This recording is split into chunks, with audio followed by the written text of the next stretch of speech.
I'm 31 and I've chosen to remain single at the moment, and my dad questioned me the other day. He said, "Don't you think that the older that you're getting a little too picky?" I paused. That was a valid question, and so I answered thoughtfully. I have standards, and they're not high standards. I wouldn't even call them that. They're just my standards. I don't think I'm asking for something from a man that I can't give myself. I've spent years in therapy trying to become a better person, journaling, reading books, listening to podcasts, and I expect the same of my partner, someone that is emotionally intelligent and self-aware enough to do work on them. Blah, blah, blah. Am I right, gentlemen? I'm sorry, but I can't listen to this anymore. We're gonna jump into our introduction. Welcome back to the channel, ladies and gentlemen. Hope you're having a good one. You thought I wouldn't post today, but here I am. What the hell, guys? I went to take a short 2-hour nap and I woke up 5 hours later. What the hell is going on? But just as I woke up, I jumped, into TikTok and started to record a video. So this feels to me like I've just been woken up by a cold bucket of water, and you're gonna have to experience it with me. So let's brace for impact, gentlemen. With you, me, and Ampu, and let's watch this video about women being single over 30. Oh, Hidan, that's what you did yesterday. I know, guys, it's just there are a lot of women who are single at 30. Keep yapping about their standards and about the emotional intelligence. Let's rewind this a few seconds back and let's take it from there, gentlemen. And then for our article story, a single mother. Expect the same of my partner, someone that is emotionally intelligent and self-aware enough to do work on themselves. I'm not asking for something I'm not giving. I have taken so many years to get an education, to build a career for myself, and I am at a disadvantage in comparison to a man. I am more of a minority than a man is. So if you start off with the upper hand, to me, there should be no excuse as to why you can at least meet me where I am financially. I don't think I'm asking for something I'm not willing to give. There are so many things I can go on and on about. I don't think I'm picky. I think at the age of 31, I have gone through my trials and tribulations enough to know myself, to be confident in who I am, what I bring into someone else's life. Trials and tribulations, gentlemen. Yeah, I don't want none of that. Thank you. When will women realize that men don't want these run-through high-mileage cars, let's say, that have had a lot of experience, and now I've learned a lot? Can you just be pure and innocent? I don't want a trauma survivor. No, thank you. I don't want someone who's been with all the bad boys, and now I know better. Now I have my career. Now I went to therapy for 15 years. That is not a flex, by the way. Can you be normal for once? And also the whole idea of a relationship is to complement each other, not to expect what you already provide. What's the use in that? Also, it's very convenient to say, well, I already provide this, so you have to provide it as well. This is the equivalent of a man saying, well, I can provide you with S3X 2 times per day, so I at least expect the same out of you. Yeah, isn't that convenient? Or a man saying, well, I drink a pack, a 6-pack of beers a day, so I expect the same out of you. Like, what sort of logic is that? Why should we have to provide what you already have, like a stupid college degree or whatever bullcrap, or going to therapy for 10 years? Like, what the hell are you actually expecting out of your men? And I just want them to be able to meet me where I am, if not better, because that way they inspire me to be better. And I don't expect a flawless person, because I am not a flawless person. And that makes me happy. It's not like a defect of mine. Yeah, good luck with that, is all I'm going to say. I think a lot. These women are just insane, gentlemen. What the hell? I cannot listen to them blabber about all that bullcrap. Have some normal standards for once, please. Can you do that? Anyway, let's move on to this one that has some weird stuff going on her face, but let's find out what she has to say, guys. I think a lot of men are failing to understand that women don't want boyfriends. If I wanted a boyfriend, I could go out onto the street right now and come back with 5. Finding a boyfriend is not hard. Finding a partner, completely different story. And I think the problem is women are allowed to have bank accounts and credit cards and go to school and have careers and choose if and when we reproduce. So we are no longer shackled by raising children. Our lives have gone exponentially better in the last 100 years. How have men progressed? It used to be that they brought money to the table, they provided for the family, they did all of these things. I have my own money. What can you give? Wow, congratulations, you have your own money. You're just like a grown adult. They grow so fast, don't they, guys? How have you exactly progressed? Female prostitution is at an all-time high. Divorces are at an all-time high. Congrats to women on that. Also, women being single is at an all-time high. Like, you're failing in dating. You're failing in personal achievements. Oh, I have a career. I mean, I don't know, good job, I guess. You're like a little manager in your 9 to 5. Congratulations. Is that your biggest achievement? You know, all this power, all this freedom. Is that it? Not impressed, not mildly impressed. I have my own money. What can you give me now? Women want partners. We want people that are going to come into our lives, not only meet us where we're at, but push us to be better. Yeah, you see, guys, this is exactly why men have given up on dating. Like, this video summarizes it perfectly. There is no clear goal. There is no, like, they are never specific, notice that, because they don't know what they want. Have money, which they think is like the zenith in life, you know, to have money, like that will fix all the problems. That doesn't fix a single problem. But, you know, what's the goal? What's the purpose here? Or have money, you have to, you know, make my life better. How, when, you know, what exactly do you need? They never say. Emotional intelligence, they never say, guys. It's impossible to please these women. This woman right here is a perfect recipe for disaster. You will invest emotionally, you will invest monetarily, you will maybe have children with her, and then she'll dump your ass tomorrow because, I don't know, she'll the usual word salad, the usual, I just don't feel good, the spark is gone, I feel like we're not bettering ourselves, like whatever bullshit, man, you know? Men are looking for a woman that's down to earth and that can communicate properly. For all their emotional intelligence, guys, they cannot even mention what their goals are in a relationship. If you ask a man, they will say, I want a life companion that is feminine and friendly, you know, tangible things that you can explain. With these women, what do they want, guys? Someone who makes my life better. That doesn't mean anything, and it's highly subjective.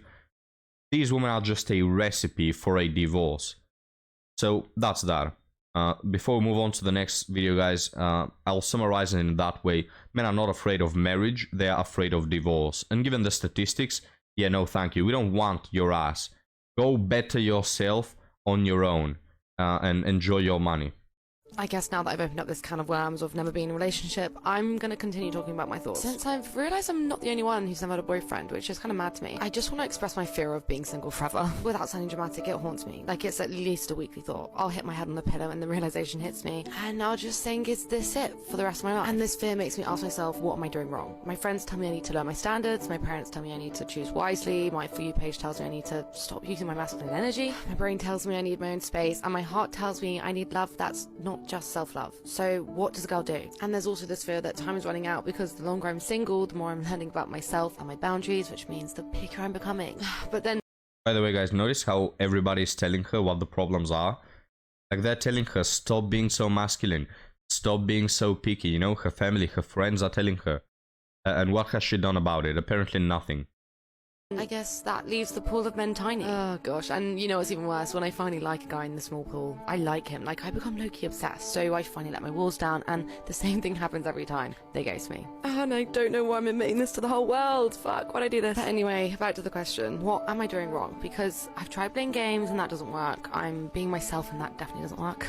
I'm even forcing myself to go on dates with guys I don't even like that much just to see if it's a slow burner, and that doesn't work. So it leads me to question, is the problem causing the problem? Like, is the fact I've never had a boyfriend now seen as a red flag to guys, so now they're not even considering me? Because I get it, like, it makes them wonder what's wrong with her, and then I obviously don't get a chance to prove that there actually isn't anything wrong with me. Like, I'm a cat. Well, this whole thing is, to be honest, it's a catch-22. Having standards but being too picky, being myself but giving too much away, dating to marry but feeling comfortable being single. Someone tell me.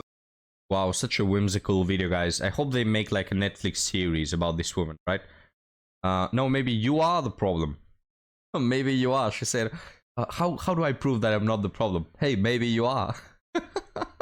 You know, like, what are the odds, Jill? Sorry. What are the odds that you get into a relationship and they ghost you each time? Wow, what are the odds, eh? Maybe you are the problem. Maybe your family is right that you need to be less masculine and less picky. And also, she tried to sweep it under the rug. Oh, I try to go on dates where with people that I'm not attracted to see if it's a slow burner. Yeah, she's talking about you guys.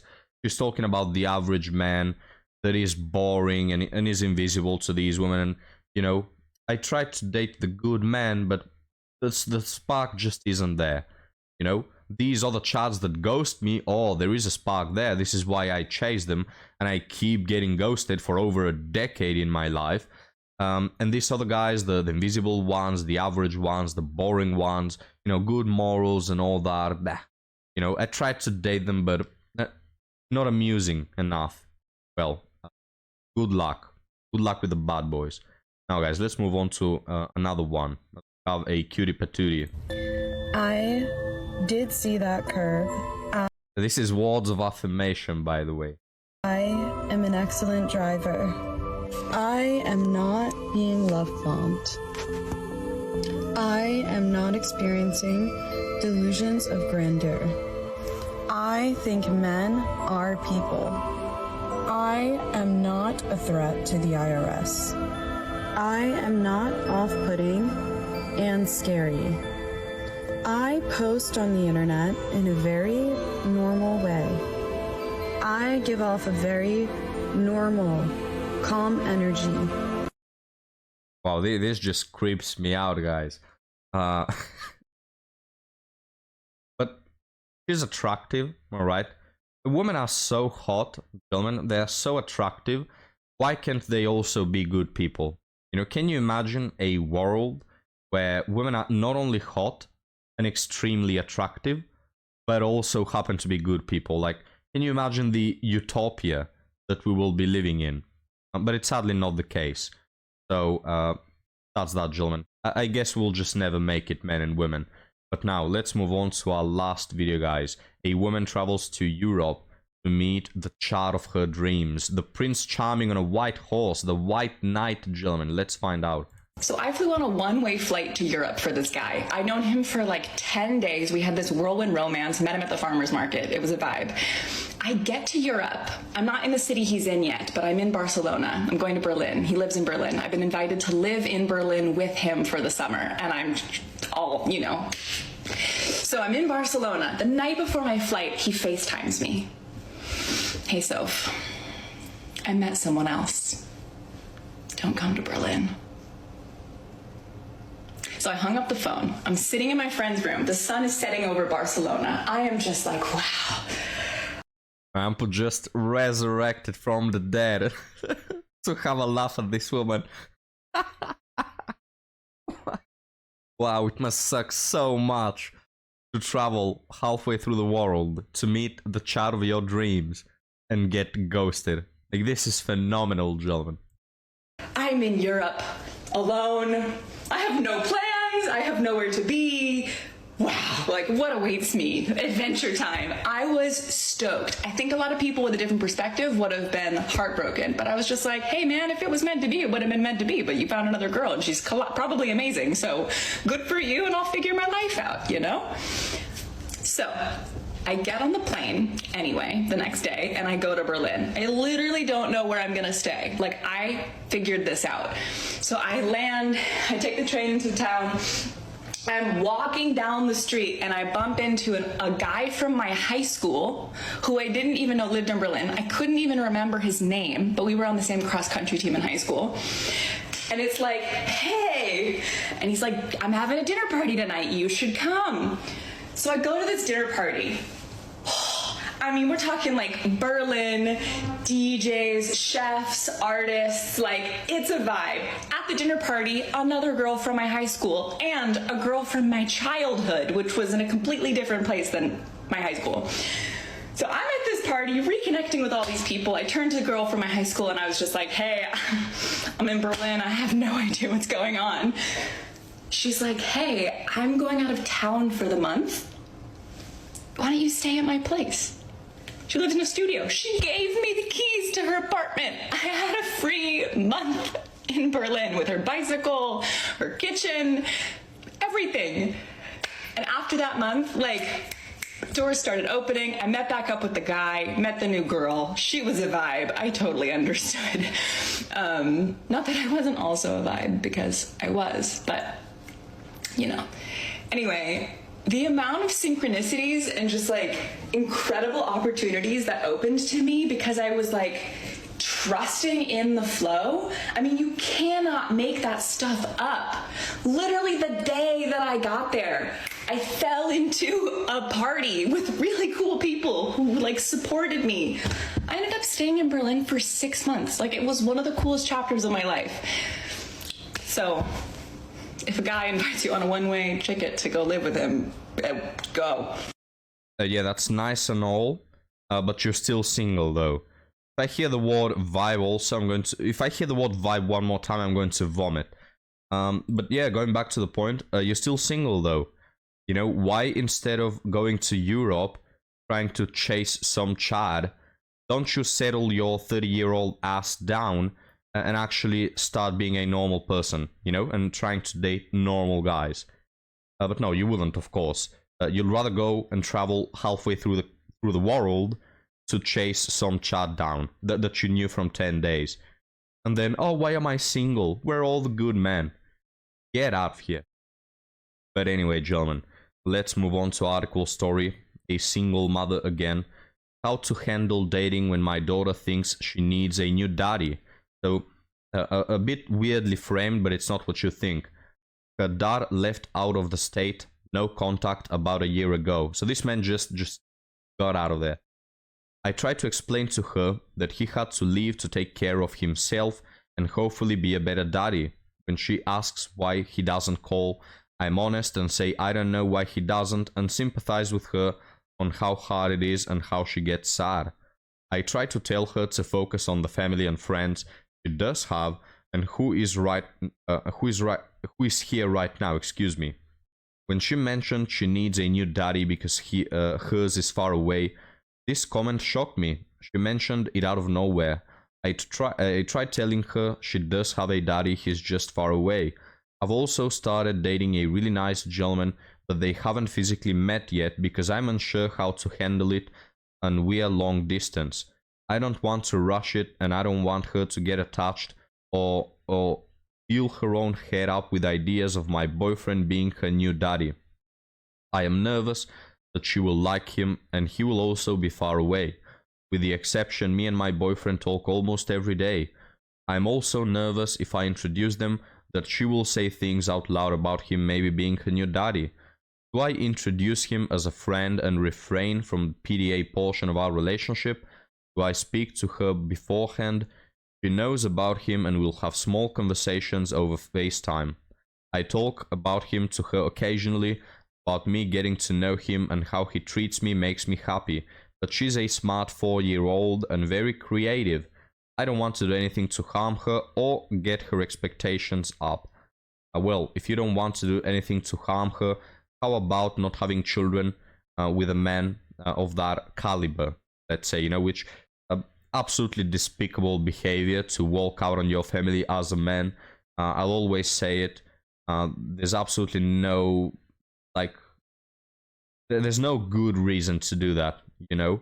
But again, guys, I think that the men who are willing to do this are a minority, a very small minority of disgusting men.